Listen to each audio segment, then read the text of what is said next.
Hello everyone, welcome back to OCD Recovery's YouTube channel, where Rob and I were talking about, how can we kind of put our minds together with Momin and Phil and kind of bring you the best value in videos that are a little bit more planned in things that people are coming in and asking us.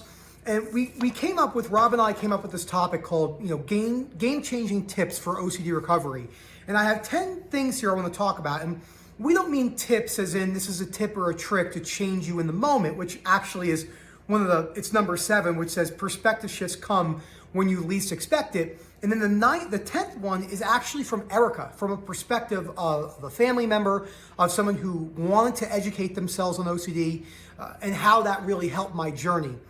And I think that these particular tips are all going to be very important when I talk about how they were applicable to me, how I thought they were applicable to people I work with in the webinars, in the WhatsApp groups, in the Facebook group. We have this big community.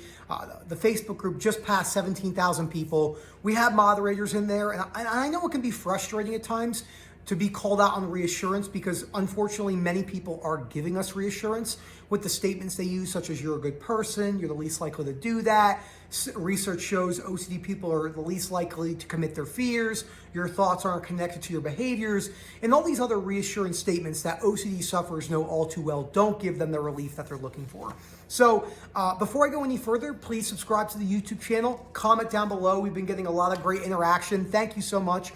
I love speaking to all of you. I think one of the most fulfilling things about my job, and something I can't even really explain to anyone, is just how much I get to speak to people all over the world on a daily basis. Different cultures, different backgrounds, and just different perspectives. And it's just incredible what can happen when you talk to people and you can relate to that one thing about that OCD suffering that many people unfortunately feel like they're alone, but they're not alone. We have that community here to help you and break down belief systems.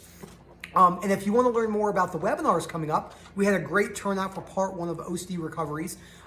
We have OCD recovery part 1, 2, and 3, and a bunch more coming up. We're actually doing one, I believe, on September 21st at 2 p.m. UK time, which is 7 a.m. for me, for China and Australia, which will be great. Please come out. That will be a lot of fun. So the first thing I want to talk about is exposures are no longer the gold standard, whether the literature supports that or not. We know it. Some fears will need more exposures than others. So what are those fears? Contamination OCD is the most applicable. But with contamination OCD, let's say that you do all these outward exposures, touching dirty cups, feeling sensations. A lot of people say to me they don't have a fear of getting sick and dying, or they don't have a fear of getting a family member sick and dying, but they do have a belief of feeling contaminated. And that plays into fear of fear. So what people have to do is break down the fear of fear and realize that it's okay to experience that physical symptoms of discomfort, almost like ants are crawling all over your skin, as people call it. Understanding that is a key part of the recovery process, and realizing that the fear of fear doesn't have too many exposures. It has them in the beginning, but towards the back end, sensory motor, exposure is not really necessary. Blinking, breathing, salivating, swallowing, your heartbeat, the ones I suffered with the most, that was perpetuated by the fear of being stuck forever.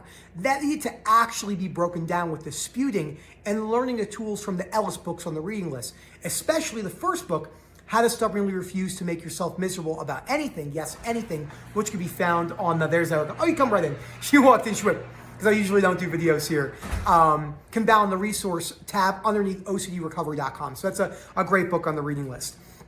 The second thing I want to talk about, and this is something I think is really easy to fall into when you're in academia, because we're always trying to figure out the next best quick cure. And if they find out a quick cure for OCD, that would be incredible. But on the other side of me, I don't know if I would even take it. Because of the perspectives driven by the learning lessons from the hardship. OCD is a major blessing in disguise. Hard to see that when you're suffering, easier to realize that when you're a little bit further along the journey. That is so key. And that second part is, there's nothing we need to avoid, such as food, alcohol, supplements, and or we don't have to eat a certain way. We don't have to take a certain amount of supplements or something like that. We're obviously not talking about people who struggle with alcohol addiction and stuff like that, but it is important to realize that I see stuff talking about the gut-brain axis and about neuroplasticity. It's very easy to tell when someone doesn't understand the practicality of OCD. One of my favorite quotes, I just said this on the one-to-one with someone, is theory is meaningless without practical application. Many people understand theory, but they completely lose out on the practical side. So you can write notes all day about how to better your life in a journal. Journaling will need to be moderated through balance, especially if you're doing it compulsively. Journaling is not inherently bad, but if you're using it as a self form of venting, just, oh, my day was horrible, blah, blah, blah, that could be a slippery slope for OCD sufferers because it's not actually changing the behavior for most people. It's a little bit easier to sit on a couch and journal, but to go out and do the things necessary to change your beliefs through behavioral actions and disputing takes a little bit more work. So you can eat sugar, you can eat pizza, you can drink caffeine, you can even drink a little bit too much caffeine like I do. You can make that progress. Now, is drinking 6-7 cups of coffee a day healthy? Probably not. But you can look at, I believe it's the Swedes, the average person drinks 27 pounds of coffee a year. So they would be a good person to talk to about this. But I was just looking at a big reel earlier that was sent to me by a world-renowned brain area place. And they were like, these are the 5 things you must avoid with anxiety. Alcohol, caffeine, certain foods. It's nonsense. It's not true. It plays directly into fear of fear. I can understand why they think that, because when you're biased towards the research and you're biased towards what you see on paper, what you see on paper, the reality is this, doesn't apply always to the real world. Business is the same. You can read the best business books, get an MBA. That's amazing. Great accomplishment. But if you apply that and you don't learn, Ray Dalio, who's someone that Rob and I really like, he owns Bridgewater, which is one of the biggest, if not the biggest hedge fund on earth. He said something along the lines of, you know, you can read how to hire someone, but that doesn't do it until you actually do it. And you feel that discomfort of having to fire someone and stuff like that. That's key. The third thing I want to talk about is that we don't need to recover. It's only highly beneficial. What does that even mean? One of the number one questions I get asked is, how do I break down the fear of fear? What is fear of fear? The fear of being stuck for the rest of your life, the fear of going backwards, or the fear of developing a new theme. How you break that down is by leaning into the fact that you don't need to recover. That doesn't mean you don't put the work in, try to change your beliefs, time, patience. But because you don't need it, you can kind of step away, as Rob said in one of his videos. Okay, look, this might take me 5 years. It might take me 10 years. Who knows? Can't say for certain if I'll ever recover. I might have lingering symptoms forever. But it doesn't mean I can't live my life, bring it with me, etc., etc. Understanding that principle is key. It's not possible to recover from fear of fear without leaning into acceptance. Doesn't mean agreement. That we don't need to recover. There's just a high benefit. But what stops so many people in life from doing anything is the belief system of, well, if I can't get certainty on this, then I won't do it. Well, that's a good belief system to have, because life is about hardship. And one of my favorite quotes that I'll take to me to the grave from Rob, we were on the one-to-one the other day with someone, and Rob said, life is a series of frustrations. I said, that is so true, because it's a series of frustration after frustration. And there's much more frustrations, moments of sadness, than there are happiness. Even when you're on vacation or something, you still have to check into the hotel. There might be a line. Maybe your kids are screaming. You're not smiling during all that. The world it's an illusion that we're supposed to feel happy all the time. And that is key. The fourth thing I want to talk about, and this is something I did to Erica a lot, unfortunately, with the you don't understand, some of you might be falling into that, is our family doesn't need to understand us. It's a benefit when they understand us, but we don't need them to. And the chances are they won't. Let me ask you a question. I like going a week. Day's too short. A month. If I said you were going to lose your vision for a month, but you knew it was going to come back, you'd be scared, but you'd be a lot more calm than if you didn't know if it was ever going to come back. If I just took your vision away and said, maybe, maybe not, we're going to flip a coin. That uncertainty is why OCD is driven. So what happens is with family members, we're kind of like, one day they're going to understand, one day they're going to understand, and everything's going to get better. That's conditional acceptance, and not your mom, your brother, your sister, your spouse, your dog, or the person down the street can bring you to recovery. I can educate you, I can tell you about my experiences, but I actually can't bring you to that level of unconditional self-acceptance in the way that you can. You can come in for perspectives, you can come to the webinars, but ultimately you have to put the work in. Jim Rohn, Rob and I love him. The late Jim Rohn was Tony Robbins' mentor. A little bit more businessy than Tony. They're both great in their own ways. But Jim said, the ultimate sign of human maturity is responsibility. That is a terrific quote. Simple, short, stoic, and very meaningful. And that's key. The fifth thing is we don't need to be accepted. We don't need other people to accept us. This goes far beyond point 4 about our family. This is our colleagues, our coworkers, our neighbors, the people that we meet in forums. They don't need to understand us. It would be so nice if everyone understood us, but they won't, because that's not how life works. It's an irrational belief to think that people must. I'm going to break it down and show you how conditional it is. You must respect me in order for me to live my life. Well, unless you've been living on Earth for a short period of time, which I'm assuming many of you are not, because you'd be babies and wouldn't know how to use the camera, it can be cruel behaviorally from other people. Life isn't fair. Life doesn't have deservingness. It's a pipe dream. That doesn't mean you can't find contentment and meaning through suffering. That's why Viktor Frankl's book, Man's Search for Meaning, is on the reading list. Book number 4, terrific for perspectives.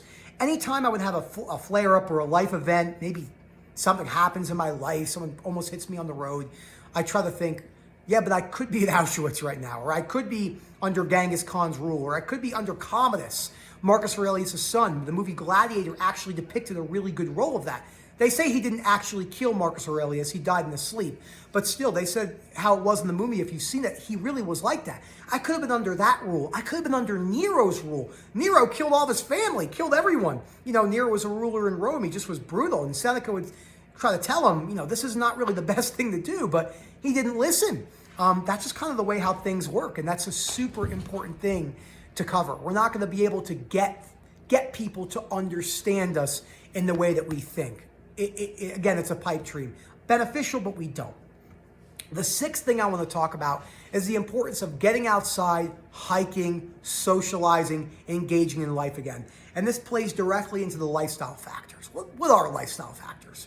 Brushing your teeth, simple things, doing your chores, walking your dogs, getting the mail, shaving, doing things to take care of yourself that build frustration tolerance in those little moments. Another one of my favorite quotes is, how you show up in the little moments matters a lot how you show up in the big moments. Although that can't be proven, the anecdotal, what we see, there's a lot of applicability with that. And I saw that with myself. If I didn't show up with the simple things like cleaning things, or Erica could tell you, she's downstairs listening to this, so she'll probably laugh hearing this. I gained a bunch of weight. I wasn't doing my dishes. I didn't walk the dogs for a year. A year. We walk our dogs 2 times a day. A year. And all that went to the wayside. And this doesn't mean that this is going to make you feel better automatically, but it's a step in the right direction of how to bring discomfort with you and show yourself that you can do things when you're actually feeling like dog shit. And that is so key. Speaking about dog shit, I didn't pick up any of my dog's poop because I wasn't going on walks. I'm sure Erica laughed hearing that. Probably just like, God, he's nuts. Can be a little bit. The seventh thing, and this is probably the most important one to me, perspective shifts come when least expected. I tell people on the calls, if you're in for a call, don't expect to leave this call and be recovered or even see noticeable progress. Noticeable progress comes from 2-3 months down the road when you start changing your perspectives and your behavior. Usually behavior, in my opinion, needs to precede perspective changes. Because if you're changing your behavior and you're not actually feeling a perspective change, that helps instill the beliefs that you're working on.